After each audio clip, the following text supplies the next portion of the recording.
కాంగ్రెస్ సర్కారు ధాన్యం కొనుగోలును వెంటనే ప్రారంభించాలని మాజీ మంత్రి కేటీఆర్ డిమాండ్ చేశారు. హైదరాబాద్లో ఏర్పాటు చేసిన మీడియా సమావేశంలో ఆయన మాట్లాడారు. కాంగ్రెస్ ప్రభుత్వం వచ్చాక ధాన్యం కొనడం లేదని విమర్శించారు. రాజకీయాలు పక్కన పెట్టి రైతులను వెంటనే ఆదుకోవాలని ప్రభుత్వాన్ని కోరారు.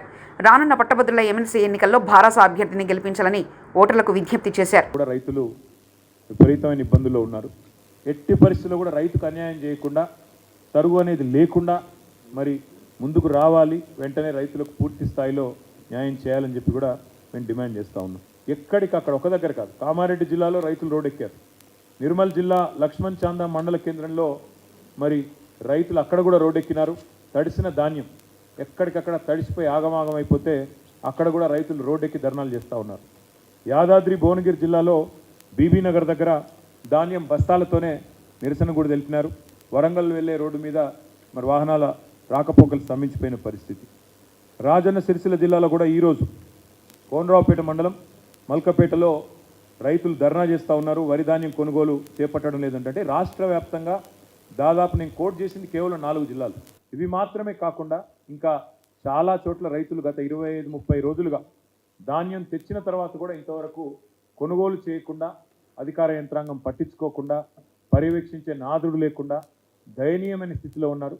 ఇప్పటికైనా ప్రభుత్వం రాజకీయాలు పక్కన పెట్టి మరి వెంటనే రంగంలోకి దిగి ప్రభుత్వం తాను చేయాల్సిన పని ఫుడ్ కార్పొరేషన్ ఆఫ్ ఇండియా ద్వారా కొనుగోలు చేసి వెంటనే తడిసిన ధాన్యాన్ని కొనుగోలు చేయాలి, తరుగు లేకుండా కొనుగోలు చేయాలి, వెంటనే కొనుగోలు ప్రక్రియను వేగవంతం చేయాలని చెప్పి కూడా మా పార్టీ తరఫున డిమాండ్ చేస్తూ ఉన్నాం. ఒకవేళ ప్రభుత్వం స్పందించకపోతే తప్పకుండా రైతాంగం తరఫున ప్రశ్నించడమే కాదు, అవసరమైతే రోడ్డు ఎక్కుతాం, అవసరమైతే ఆందోళనకు కూడా పెద్ద ఎత్తున శ్రీకారం చుడతామని చెప్పి కూడా ప్రభుత్వాన్ని నేను హెచ్చరిస్తూ మరి మా పార్టీ తరఫున రైతాంగానికి కూడా విజ్ఞప్తి చేస్తూ ఉన్నాం.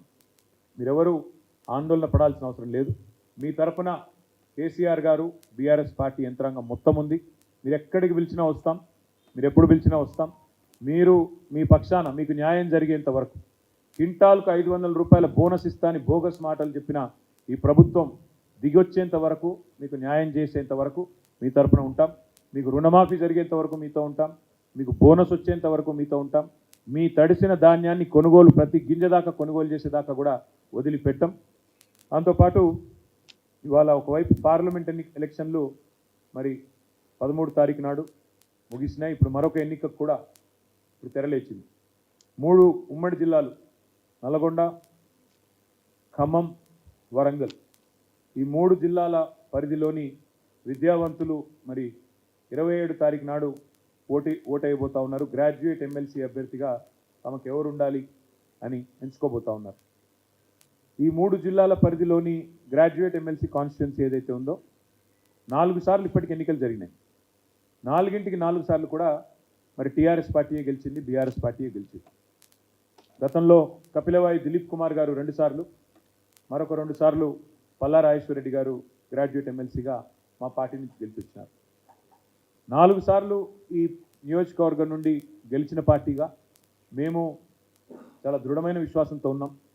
రాష్ట్రంలోని విద్యావంతులు మళ్ళీ తప్పకుండా ఈ 3 జిల్లాల విద్యావంతులు తిరిగి మళ్ళీ కేసీఆర్ గారికి తప్పకుండా మరింత బలాన్ని చేకూరుస్తూ మా అభ్యర్థి ఒక విద్యావంతుడు, యువకుడు, ఉత్సాహవంతుడు, బిట్స్ పిలానీలో ఇంజనీరింగ్ చేసిన అభ్యర్థి, తర్వాత మాస్టర్స్ కూడా చేశారు.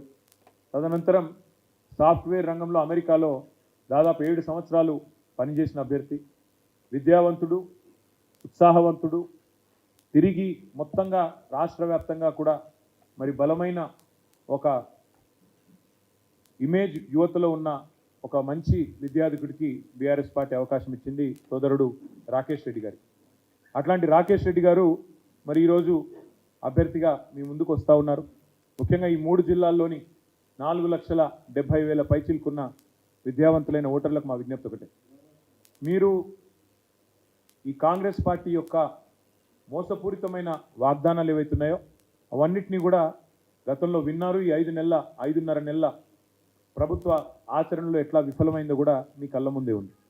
అదేవిధంగా 9.5 ఏళ్ల కేసీఆర్ గారి ప్రభుత్వంలో ఏ రకంగా విద్యా వ్యాప్తికి, ఏ రకంగా మౌలిక వసతుల కల్పనకు కేసీఆర్ గారి ప్రభుత్వం పనిచేసిందో కూడా మీ కళ్ళ ముందే ఉంది. అదే మాదిరిగా 2 లక్షల ఉద్యోగ నియామకాలు ఇవాళ రేవంత్ రెడ్డి గారు ఎంత పచ్చి మోసం చేస్తూ ఉన్నారంటే కేసీఆర్ ప్రభుత్వం ఇచ్చిన 30,000 ఉద్యోగాలు కూడా నేనే ఇచ్చినానంటూ అసలు ఒక నోటిఫికేషన్ ఇవ్వకుండా ఒక్క పరీక్ష కూడా కండక్ట్ చేయకుండా 30,000 ఉద్యోగాలు నేనే ఇచ్చినానని ముఖ్యమంత్రి గారు బొంకుతుంటే, పచ్చి అబద్ధాలు చెప్తుంటే పత్రికల్లో టీవీలలో నిజంగా నవ్వాలో ఏడవాలో తెలియని పరిస్థితి. ఒక సంవత్సరంలో 2 లక్షల ఉద్యోగాలు ఇస్తామన్నారు రేవంత్ రెడ్డి గారు. సంవత్సరంలోనే గెలిచిన మొదటి సంవత్సరంలోనే 2 లక్షల ఉద్యోగ నియామకాలు పూర్తి చేస్తామని చెప్పి మాట ఇచ్చి గెలిచి వచ్చింది రేవంత్ రెడ్డి ప్రభుత్వం. అందుకే విద్యావంతులైన మీ అందరికీ నా విజ్ఞప్తి, ఈ ప్రభుత్వానికి ఇప్పటికే 5 నెలల కాల పరిమితి ముగిసింది. ఇంకా 6 నెలల్లో 2 లక్షల ఉద్యోగాలు భర్తీ చేయాలి. మరి 2 లక్షల ఉద్యోగాలు భర్తీ కావాలి అంటే ప్రశ్నించే గొంతు ఉండాలి, ప్రశ్నించే పార్టీ ఉండాలి, ప్రజలకు న్యాయం జరగాలి, విద్యావంతులకు న్యాయం జరగాలంటే ప్రశ్నించే రాకేష్ రెడ్డి లాంటి ఉత్సాహవంతుడైన యువకుడు శాసన మండలికి రావాలి. ఇవాళ కావాల్సింది అధికార స్వరాలు కాదు, కావాల్సింది ధిక్కార స్వరాలు, కావాల్సింది తప్పకుండా ప్రశ్నించే స్వరాలు, తప్పకుండా ప్రభుత్వాన్ని నిలదీసే స్వరాలు కావాలి. ఇప్పటికప్పుడు మీడియాను అడ్డం పెట్టుకొని బ్లాక్మెయిల్ చేసే ఒక వ్యక్తి అవతల వైపు కాంగ్రెస్ పార్టీ నుంచి పోటీ చేస్తూ ఉన్నాడు. ఆయన ఎప్పుడు ఏ పార్టీలో ఉంటాడో తెలియదు, ఎప్పుడు ఎవరిని నిందిస్తాడో తెలియదు.